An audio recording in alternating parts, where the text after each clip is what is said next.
Welcome to you once again. This is Astrology, bringing you my tarot series, giving you tarot and patra readings, birth charts, crystals and runes included. Join me on this journey.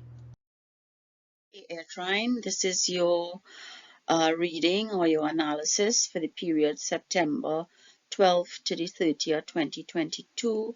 And just as a reminder that the air trine is Gemini, Libra, and Aquarius. And the first card we have here is the Sun.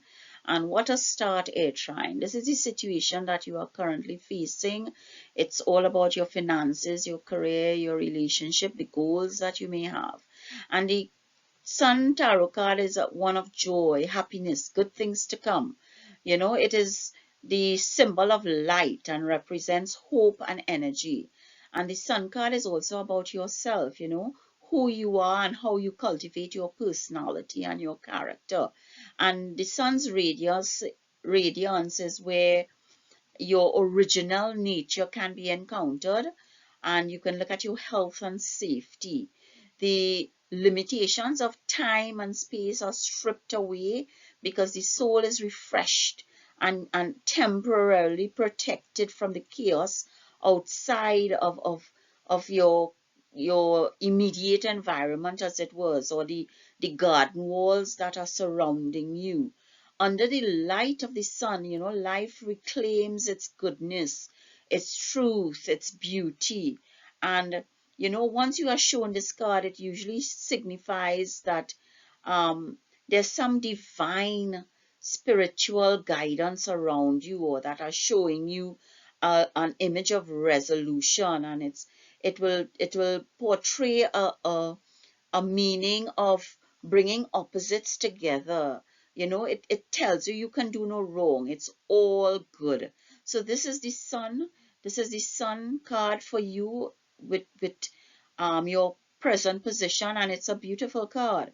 And what led it to this position? What is the heart of the situation? And it comes from the Two of Wands. And because you have made a decision to have a personal power to make decisions, to travel, to go on a journey, to probably begin a new partnership, that the Two of Wands is telling you that a new adventure awaits you, and the Sun is there telling you that there is no limitation to your freedom of choice.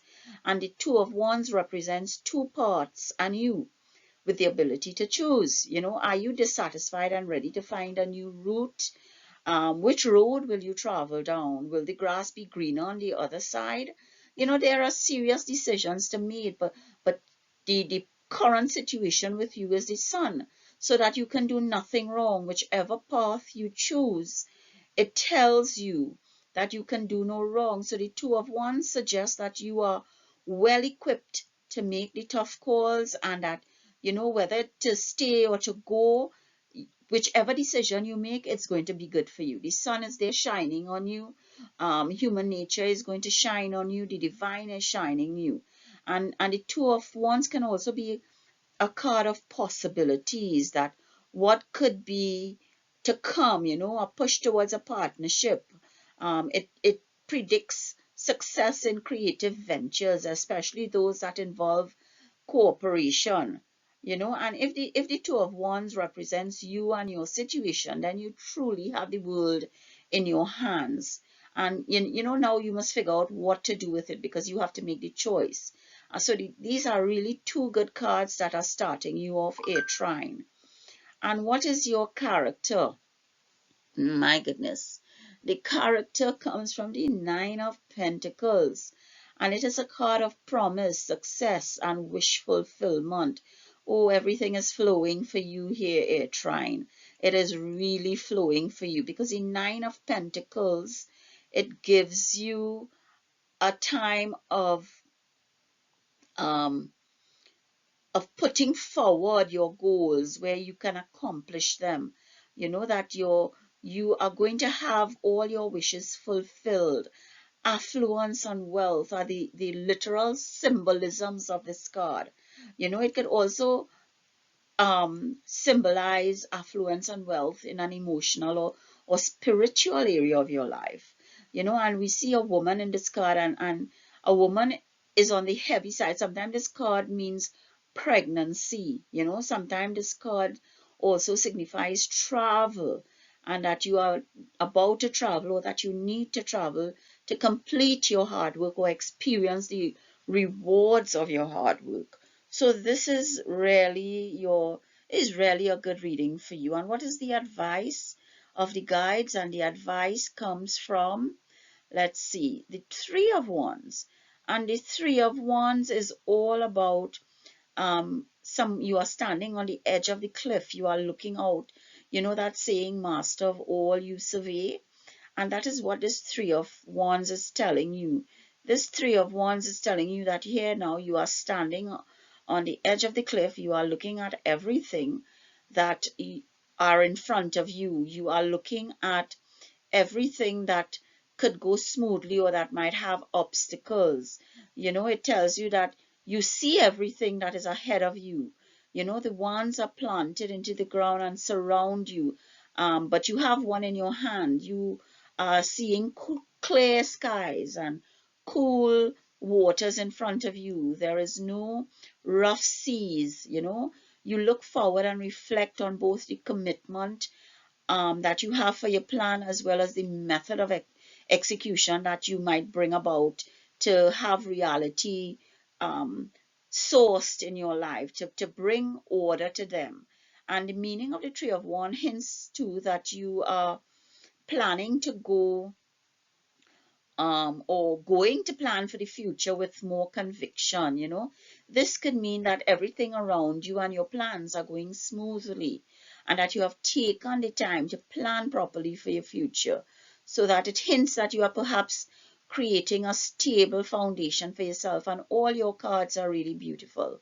All your cards, Gemini, Libra, Aquarius. This is a really good reading for you. And the Tree of Wands is also a symbolism that opportunities can take place to widen your horizons. You know, it's a warning to keep your mind open, as better opportunities could open up to you as you take the steps towards achieving your goal, towards understanding the opportunities coming your way. But it, you know, it could take you outside your comfort zone, but it also pushes you to embrace change and to start thinking for the long term. So this is what the advice is from your spiritual guides, to plan, to start thinking in the long term. And what will be the outcome or the resolution? And the outcome of the resolution is the Nine of Swords. And you know, the Nine of Swords is usually associated with fear and anxiety. But really and truly, you should not have fear and anxiety for anything, because at the end of the day, all your cards prior to this Nine of Swords is one of, no matter what decision you make, it's going to be good. You have all the resources, you are going to be happy, you have planned for the future. So this Nine of Swords really shouldn't be about fear and anxiety. What are you fearful and anxious about that you feel that this is going to be the outcome? You know, and it could escalate. And remember, swords is all about your intellect, it's all about mental. So is it self-imposed? Do you have, or don't you have, confidence in yourself? Are you plagued by nightmares? And the Suit of Swords is one that is concerned with the mind, you know, with logic, with intelligence, and communication. But you know, you probably turn these thoughts inwards in a more destructive way, rather than look at it in a constructive way. You know, questions are plaguing you, and you find yourself reciting all the possibilities where you didn't take a decision. And probably this outcome, Trine, is because you did not see the opportunities in front of you. You were too fearful to make that decision from the Two of Swords, even though you have all of the Sun and the Three of Wands and the Nine of Pentacles before you. You are still haunted by what could be. You know, you are overthinking it. You have no confidence in making that decision, which is why this might be the outcome. This might be the outcome because you did not take that decision. So be wary, be cautious that you are running away from the problem. You are procrastinating. Sharing your troubles may be a part of the issue, that you are overthinking, that you are there isolated by yourself, thinking that I have all of this in front of me, what do I do with it? And you are not sharing or seeking the guidance of someone, or a group, or you might be isolating yourself too much. So the answer here probably would be, that we have to release ourselves from the entrapment depicted by the Eight of Swords, and where we escalate into the Nine of Swords, where we are plagued by nightmares, and that, we are concerned with a lot of things that are really just probably an illusion, that those questions plaguing you might just be illogical and unreasonable. So concentrate on the matters which you can control and learn to ask for help. And let us see what the clarity is coming from in the deities. And again, we get I set, which is surrender. So surrender your negative feelings, surrender your plaguing nightmares and questions to the goddess Iset, who is telling you at the end of the day, let go of all these negative feelings, let go of these negativities surrounding you, let go of all the illogical and unreasonable forces that are there, because Iset is fighting for you against the divine order. She is profoundly fighting against the traditional views of you have to have some kind of caution or negativity, or that you will always lose, or that things will go wrong because they have to go wrong. Air Trine, for this period, the sun is on your side. The Three of Wands is on your side. The Nine of Pentacles is there. You have the choice to make, but it is your choice. And if you do not surrender, then you cannot get that choice. And, Iset is the patroness of women and children, and the protector of marriage and vows of love. She is the ultimate wife, and she uses her wisdom and sorcery to strengthen bonds and manifest personal change and bless the world. So she is also enabling and supporting the sun's message, so that, at the end of the day, you are on a right track. It's just your own feelings and your own overthinking is giving you an outcome of the Nine of Swords. And what is a further clarity that we may see for you, Air Trine? Sacrificial offerings. And sacrificial offerings is all about giving to others, giving to God first of all, and then giving to others. Because this sacrificial offering comes from chapter 3, verse 13 of the Bhagavad Gita.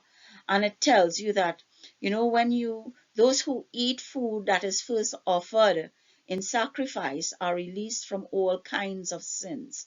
And it's telling you that if you make a sacrificial offering, or if you give charity, give a little of what you have to others and to God first, then your meal will turn into prasad. It will turn into a food that will give you a release from your sins and from your negative feelings. This is what, the sacrificial offerings and the message from the Bhagavad Gita is telling you, that give to others, and let your food become prasad, or that offering that you can eat without sin, that you don't feel guilty, that you have and others don't. So this is a message for you, Air Trine, and it's a very complex message, because the decision is yours. The decision is yours to have the outcome of the Nine of Swords, or to have the outcome with the divine intervention of Goddess Iset and these sacrificial offerings from the Bhagavad Gita, the message of giving to others, so that you cannot feel guilty, you cannot have this mental anguish as your outcome. So, Air Trine, this is the message for you for the period September 12th to 30th, 2022. Bhagwan's blessings has once again allowed me to bring another video to you on the Air Trine, and I ask that you share you sign up and you subscribe. I always ask that you stay safe, healthy, and happy until we meet again. This is usually my ending for my videos, but you know I always like to mix things up at Zidam Astrology.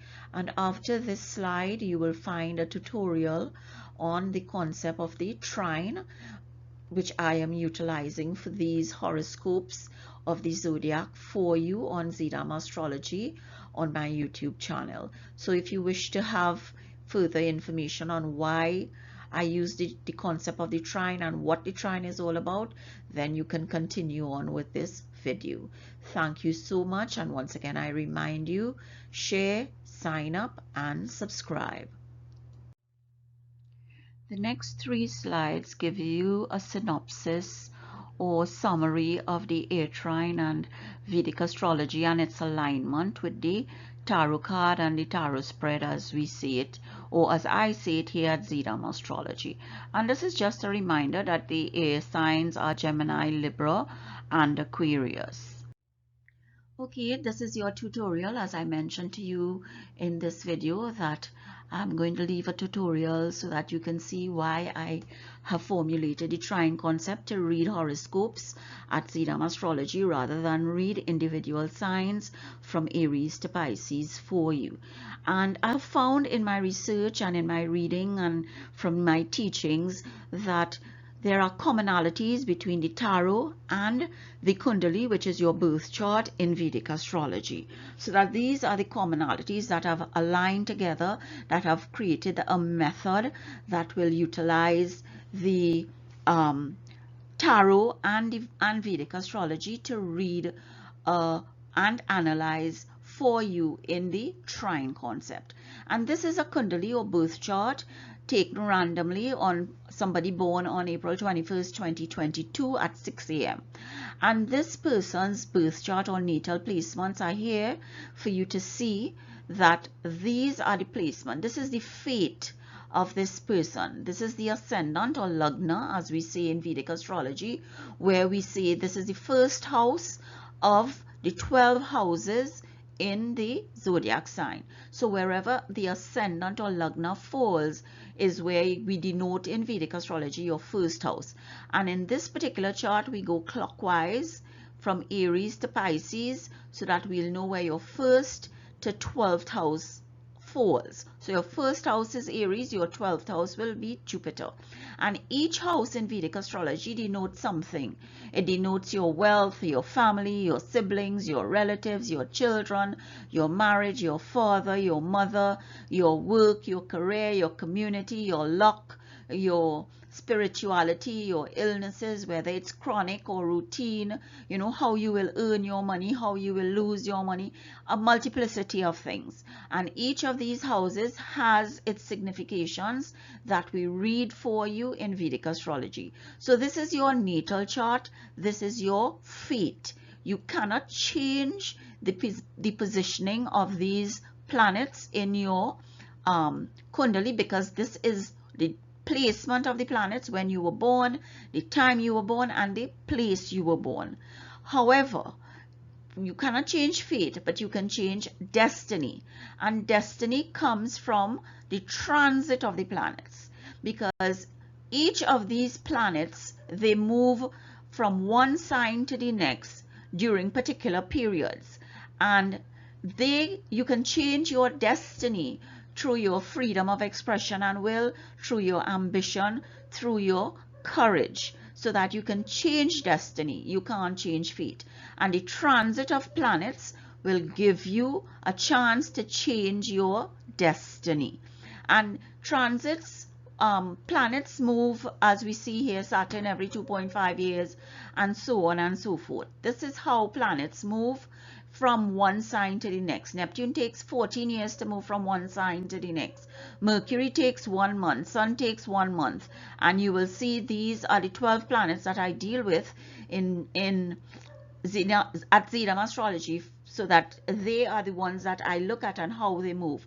And every placement of a planet in a particular sign says something, does something, has an aspect on your natal planet, and it throws out potential or a pathway for you to understand what can be happening. You know, it is the natal chart is a map of what the sky was like on the day for us to know ourselves and to better understand the types of energy we have available for each moment and situation in life. And because of the transits where destiny can be changed, we can say that this placement is not decisive, but it shows options and it marks pathways in which we can utilize to make choices during our lifetime. And then we have the source code of astrology, and that FEAW is basically fire, earth, air, and water. Those are the trines that I look at, and the 4 elements are the source code of astrology, and they are the blueprint of your soul. You know, you become the architect of your destiny by using this blueprint of our soul. And the blueprint of our soul, one of the trines that I use, because it's the foundation, you know, one of the trines that I use is the Dharma Trikona. And the Dharma trine tells you that, you know, this is the trine that keeps us on the soul's mission, the accumulated merit and the manifestation of past karma. And this 159 denotes the houses 1, 5, and 9. And as you see, we have fire, earth, air, and water trines. So this is the source code of astrology. And tradition holds that religious duty or dharma is the primary aim of human life, since it is the foundation which you develop your wisdom and your discretion to pursue wealth, which is artha, which is another trine, happiness, karma, which is a third trine, and we pursue these wealth and happiness from the wisdom we get from dharma, so that we will not compromise our chances of liberation, which is moksha, which is the 4th trine. But I use the 1st trine because it is the foundation, it is the primary aim of your birth on this earth. And Hinduism describes the Dharma trine as the natural universal laws whose observance enables us to be contented and happy and to save ourselves from degradation and suffering. So that dharma is the moral law combined with spiritual discipline that guides our life, you know, and this is what the dharma trine is. And I'm just going to pull up another version of the zodiac circle, the 12 signs, and I'll just give you an example so that this random Kundalini or birth chart gives you Aries as the ascendant. And with Aries as the ascendant, that will be the 1st house. The 1st house will be Aries, the 5th house will be Leo, and the 9th house will be Sagittarius. And this is the trine. So Aries, Leo, Sagittarius is the fire trine. And with the fire trine, even if your first bhava is Leo, then Leo will be your 1st house, Sagittarius will be your 5th, and Aries will be your 9th. You will still remain in that trine if your ascendant moves from Aries to Leo or Sagittarius. And remember, your ascendant moves every 2.5 hours every day from one zodiac sign to the next in Vedic astrology. And then we have the Earth trine, and the Earth trine can begin with Taurus, and if it begins with Taurus, then you would have as your fifth house, you will have Virgo. As your 9th house, you will have Capricorn, and this is your Earth trine. Then your air trine will be Gemini, Libra, and Aquarius. That is your air trine. And obviously your water trine will then be Cancer, Scorpio, and Pisces, so that all your signs are taken care of there, as you see. So these are the trines. And why I do the horoscope in trines is because Taurus, Virgo, and Capricorn, when one is activated, each of these are activated because they are in a trine. They are in a dharma trine, a dharma, where your duty, where your vision, where your wisdom are all created for you to understand that first house is you are born, then fifth house is your children, and the ninth house is your father. So you get the circle of evolution. Your father produces you with your mother helps you throughout your life. When you are an adult, then you produce children, and that is where you get this circle of evolution. So that the dharma trine here is what connects each of these three signs in the zodiac. And then we have the tarot deck, and the tarot deck as we know it has wands, pentacles, swords, and cups. And you will see that the wands is with fire, the pentacles is earth, and swords are air, and cups are water. So that here now we have the commonality between the tarot deck and the zodiac astrology, the source code of astrology. So that this is what I find with the commonalities. There are so many other things that I can speak about, but this is the basic. This is the basic. And if we have to talk about, a tarot spread, that my go-to tarot spread is the Tetractys. And the Tetractys tarot spread comes from that Greek philosopher Pythagoras, who threw out for us the Pythagoras theorem. And he can be viewed as a Vedic Brahmin, because three of the things he did or believed in was that he wore white exclusively, he was a vegetarian, and he believed in reincarnation. And his theorem existed in the Sanskrit texts in India. So that there we have the commonality again. And then even so, the tarot deck, the fire is clubs, pentacles is diamonds, swords is aligned to spades, and cups is aligned to hearts. So this is where we get the commonalities. This is where I can utilize a union of tarot and Vedic astrology to bring you a complex issue, but a different take on reading your birth chart, because you cannot live by yourself, you weren't born by yourself, and you can't grow up by yourself. There is a community, and that community brings the trine, so that you feel comfortable if you are in the fire trine with people from Leo and Sagittarius if you were born in Aries. Likewise, it goes so for the other trines. So this is my research, this is my method that I use, and I hope I was clear, complete, and concise. I ask that you share, sign up, and subscribe. Review my videos, look at my transit series, and I will join you next time. Thank you so much. This final informational slide tells you about its synergy between Vedic astrology and tarot based on my research at Zeram Astrology. And I ask that you look at it, you understand it, you digest it. If you don't understand, as I said, look at my previous videos or drop me a line at ZeramAstrology.com or Zeta55 at Outlook.com.